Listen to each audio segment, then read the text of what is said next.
light within our hearts, light within our thoughts, light within our words, in one and all and everything. Blessed and loved ever be. Welcome. I'm Sister Who. With me today on the show, I have my friend David Slater, who is a spiritual counselor and intuitive. And the topic we wanted to address today, I suppose initially might sound vague, but it seems to be relevant to so many things. We have, I guess you'd look at it as possibly a three-step process. Is it competition? Competition, risk, and accomplishment. I have a bit of an issue with competition, though, because to me collaboration is so much infinitely preferable. Competition frequently creates adversarial relationships where they simply don't need to be, and puts people working against each other instead of collaborating and working together. I concur. So many times everything the human being does seems to fight nature, and nature is trying to replicate itself, grow, achieve, and as a whole, not as any one thing. And I believe competition also tends to remove the concept of being all one. This is all about me. And so again, I find competition oftentimes fights what nature intended us to do. And ultimately competition is self-defeating, because when you engage in competition, you eliminate potential collaborators from your life. Exactly. And what winds up happening oftentimes is the same work is done over and over again. So if you go to the marketplace and everyone's competing to make the best widget, then you have 15 different widgets out there, and it's redundant effort. Exactly. So you have 15 different ways that can be made, and instead of a collaboration between these 15 groups of folks that could be saying, oh, you know what, if we borrowed from this and borrowed from that, we'd achieve the widget you're looking for.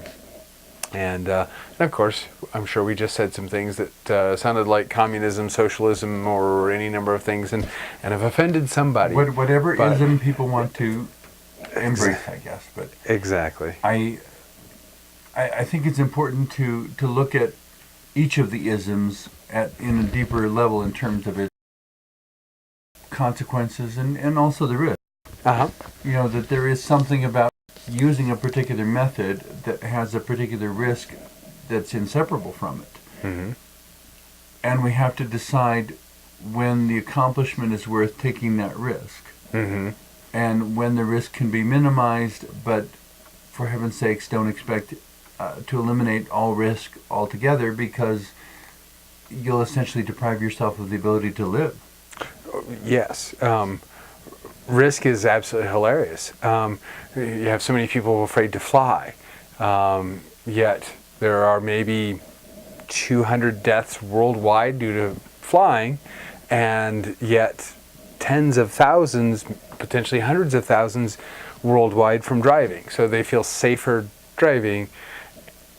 So risk in and of itself is usually a highly emotional subject. And very subjective. Extremely what one subjective. person considers risky is entirely different than what somebody else considers risky. Exactly. I think sometimes we're not as aware of the risk as we should be, though. That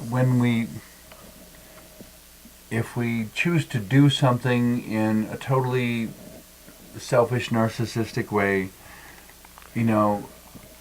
choosing to be apathetic about how our actions affect others, the risk that we are subconsciously taking is that we will create an isolated life experience for ourselves. We will make ourselves someone whom they don't want to have around, and we will suddenly find ourselves isolated and wonder why and how did this happen? When theoretically we could look in the mirror and see why it happened. Precisely. Every time we think that we got anywhere by ourselves, we'll find ourselves exactly there.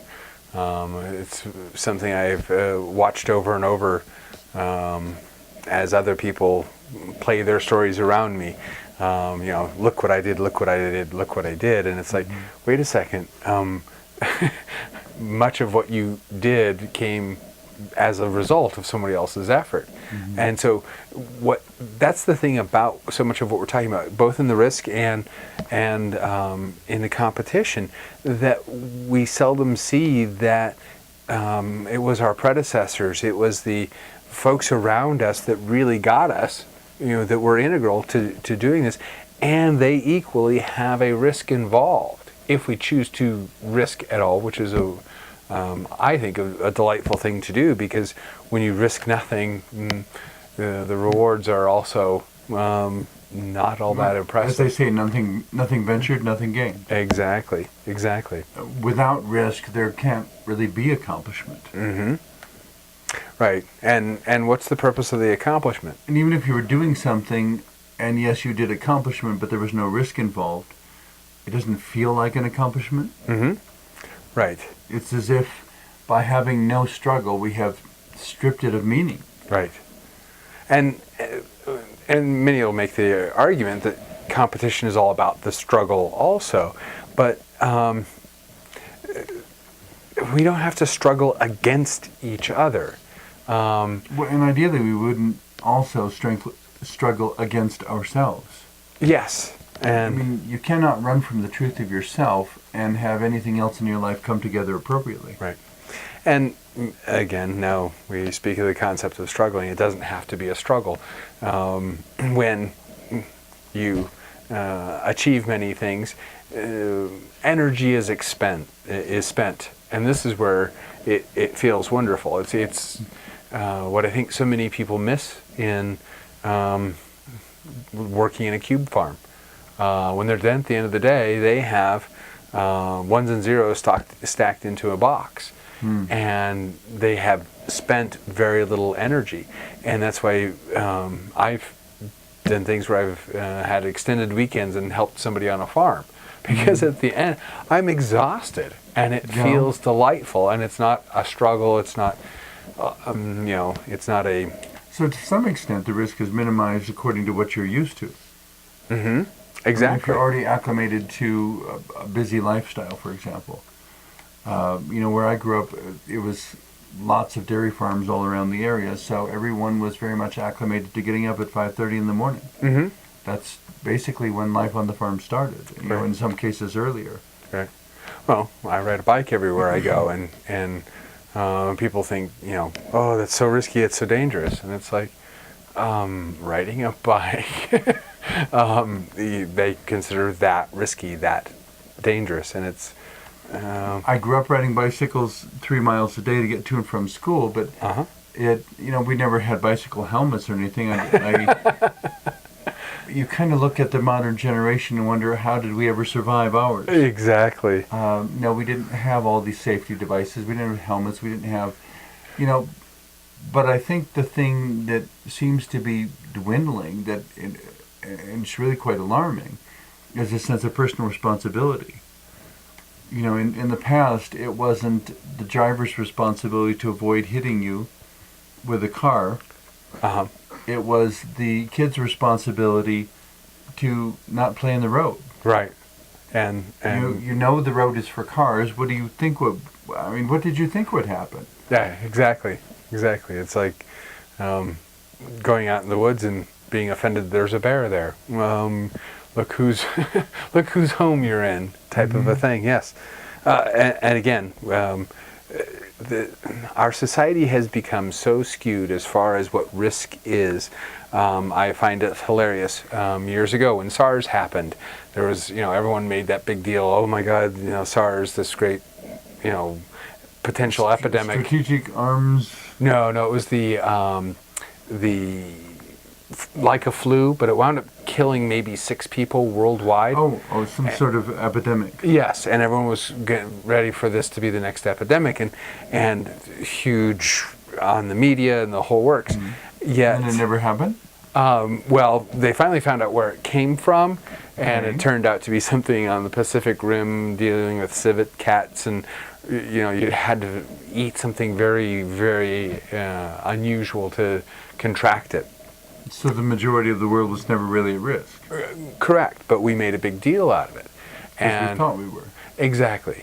Yet the thing is and this isn't me being an activist, but if you check the numbers, automobiles have been around since the beginning of last century, and they have killed more people than all the wars combined since 1492. Wow. But we'll get upset about the 6 people who potentially could have been a epidemic, granted, but we make a big deal out of these 6 people dying, yet people are dying in droves from cars. And I'm not trying to say cars are bad and stay away from them, but isn't that funny how our collective thinking goes? We'll call things a risk or a danger or be a terrible thing when they really aren't. And the things that are chewing us alive, we try and tell people they need to go without a car. That's just not going to happen. So. Well, yeah, I mean, in certain situations, it's impossible to live within the current age without humoring the system to some minor degree. Exactly. So we kind of do what we can, but because we can't do it perfectly, that to me says everyone needs to make their own choices because there is no one right answer. Well, it's delightful that we live in a time where the choices are plentiful. And, I've, like I said, chosen a life, again, predominantly based around my bicycle. The thing is that was economic. I chose a corporate job and moved into something that wasn't going to pay like that. And so it was time to downsize. And so people think, oh, you're trying to be spiritual. No, I'm trying to be discerning and a little bit wise with a change of income. But the point being is it was a tremendous risk, and what I've accomplished, it's funny, living on far less money, I feel more abundant than I did when I worked for a Fortune 500 company. Okay. And because what I have found is what I was choosing to accomplish, move up the corporate ladder, didn't bring me a happiness. And I remember years ago, someone... If money were the source of happiness, then rich people should be the happiest people in the world, but it does not seem to be the case. Yeah, it's not what we're seeing with folks that seem to have resources. But I was told... Is there any actual good that can come out of competition, then? Good, bad... I mean, if you truly think about it... much of our accomplishments in the past century, especially with all the technology, was a competitive spirit. So you could say that's good. And I'm not saying necessarily competition is bad, but do we have to make absolutely everything a competition? Yeah. For instance, people talk about Microsoft being this terrible thing that, the big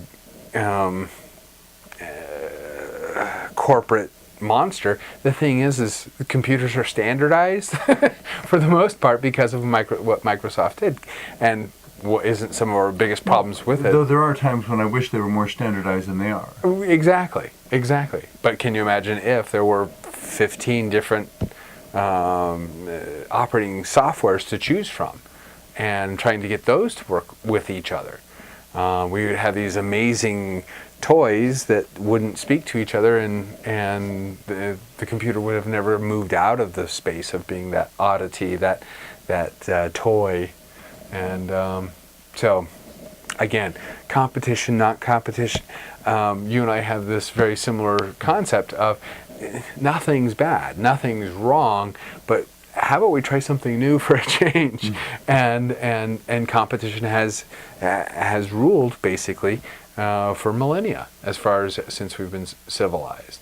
There was you and I grew up in a time where communism was a bad thing. The thing is the concept of communism was never achieved. It was just a whole new set of lack and wanting. I still remember the quote from a congresswoman in the past who said that all throughout the years of the Cold War we kept hearing the Russians are coming, and well, they finally came and they brought their credit cards. Yeah, exactly. It's nothing to worry about all that time. Oh yeah. But the longer we allowed ourselves to languish in ignorance, the more the problem grew.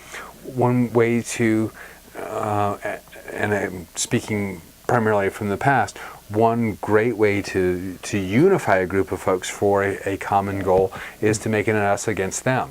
Mm-hmm. And the ultimate no competition. There's certainly no absolutely wisdom. Right.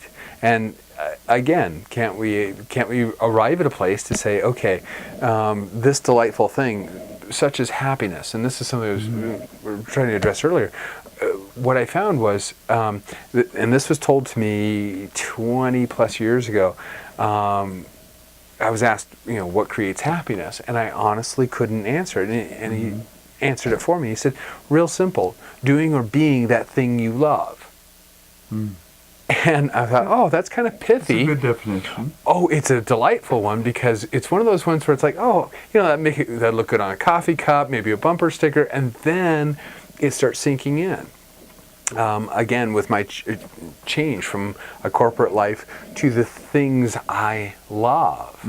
And it's powerful. I don't think of retirement because I can't imagine retiring from this. I can't imagine not doing this or some variation as it grows. Yeah, I simply want to find a way to do what I love and be paid for it, and then I'll just do it till the day I die. Exactly. Retirement being a casket. But anyway, granted, you and I are speaking of things that so go against, again, competition, risk, and accomplishment has become such a drive in everything that we've done for millennia. We're trying to speak of, let's try something new for a change. And so what we're basically talking about is basically scrapping a system, baby and bathwater going out. What does a loving organism of people do? And how do we expand? How do we become more? How do you get a group of people with different loves? Again, going back to the concept of doing or being what you love, together. Many people talk about it would be similar to herding cats. And I have come across that a whole bunch of times. And I look at people and I said, well, if you try to herd cats, you're not going to get anywhere. But if you put out a saucer of milk, you got all the cats you want. And so it's, again, creating that thing that brings everyone together. And again, it's a common want or a need or whatever. And but of course, the risk in bringing everyone together is that the tyranny of the majority might start slipping in. Maybe that's a new term to some people, the tyranny of the majority. Essentially, that when you have a group of people, those who find the most commonality between them begin to put forward their perspective and their opinion as if it should be the rule for everyone. Well, but many times and the tyranny of the majority I've heard before, but many people called themselves a majority and they were merely the loudest. You and I, again, from our past, we heard about the moral majority. And there are many people who argued they were neither moral nor the majority. And which, if I understand correctly, was actually true. Correct, yes. The very small amount of folks. They were very vocal, but they really weren't the majority and really had no business speaking for the majority. Right. So the tyranny of the majority is always a concern, but this is again where I'm talking about, can we pitch the baby with the bathwater? Can we change everything for something brand new? And I don't think we have the ability, because no matter, you would have to strike every surviving human with severe amnesia. Well, because the fact that we bring our memories with us forms a connection to the past that is inescapable. I think if we play in Microcosm Macrocosm, we can start building, say, communities that are so vastly different than the rest, and let them decide or grow what is a possibility and see who wants to join. So, and it isn't all that unlikely that you could even have a whole society built on that concept where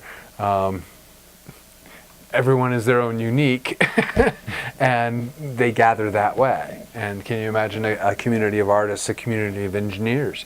Because quite frankly, an artist and engineer will have very few few things to interact on. And again, I'm choosing general subjects, but it can go a lot of different ways. But we can play with both microcosm and macrocosm of a society. So. But the risk is unavoidable, the competition is unrecommendable, and the accomplishment, as long as we don't give up, is fairly certain. Yes. I mean, we're sure to get there. That few people ever have that that viewpoint. We're going to get there. We have so super cooked ourselves in this society. Something different is going to happen. It's sort of like when you're highly stressed and overdriving yourself. I'll tell folks, it's like you have a choice. You can take a vacation and schedule that and choose those things you love to do, or you can keep on driving yourself the way you are, and that same time will be taken in the hospital doing something you don't choose to, you won't be real excited about doing. And again, that's what we're doing. We're making ourselves so ill as a large group of folks that without the change, we get it smoothly or we get it not so smoothly. So.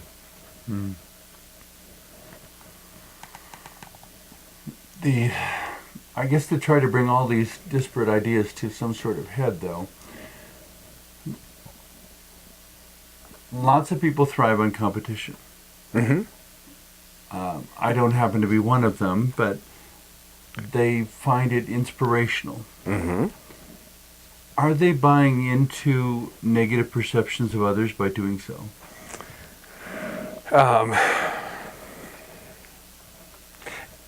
Or is it something that we can really say is really as neutral as the people in support of competition would prefer? Again, I think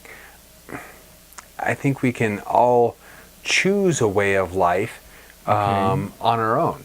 Again, if things went more to a community lifestyle like it used to be, you can have the competitive ones, and then you can have the ones that choose not competition, and allow that. Wouldn't it be delightful? Again, you have this group of people, and you have your idea as far as the community, and you've got the folks that don't fit the community. And instead of saying, oh, you're bad and you're out, it's like, you know what? Your idea of a community is a great idea. It doesn't match this one, so let's help you build another community, and let me help you with all the possible resources. And they get to build that other community instead of saying, oh, you're bad, you're negative. What you want, use ingenuity and adaptability and begin to build it. Yes, and if I can help you to get there, as opposed to making an adversarial role, it's like, okay, what you're choosing is just exactly opposite of everything we're choosing. So let's build this. And the delightful thing, the concept with that, is how many ghost towns are starting to form across America. And so the infrastructure is already there. We could easily and feasibly start building communities. So anyway. And with all the risks involved, the accomplishment of doing that would change the future of this country. Oh, absolutely. In a very positive direction, I mean. Again, folks choosing competition and folks choosing to live as, say, a loving organism, more nature-based collaboration, basically are looking for the betterment of mankind. So they're just going about it in very different ways. Exactly. So the end result will be the same. The problem I run into is that people say that by avoiding competition and simply being the servant of whatever's around me, that I am somehow undermining the system or something. Right. Because you're speaking of change, which is one of the biggest things humans fear, which is the one constant in the universe. So, again, going back to the fighting of nature. So, and it's silly to fight nature. Risk is unavoidable. Competition is optional. Yes. Accomplishment is very necessary. Yes. Absolutely. So, and I hope we, in all of our disparate comments, we've managed to scratch the surface and get people going in their own thoughts. Oh, yeah.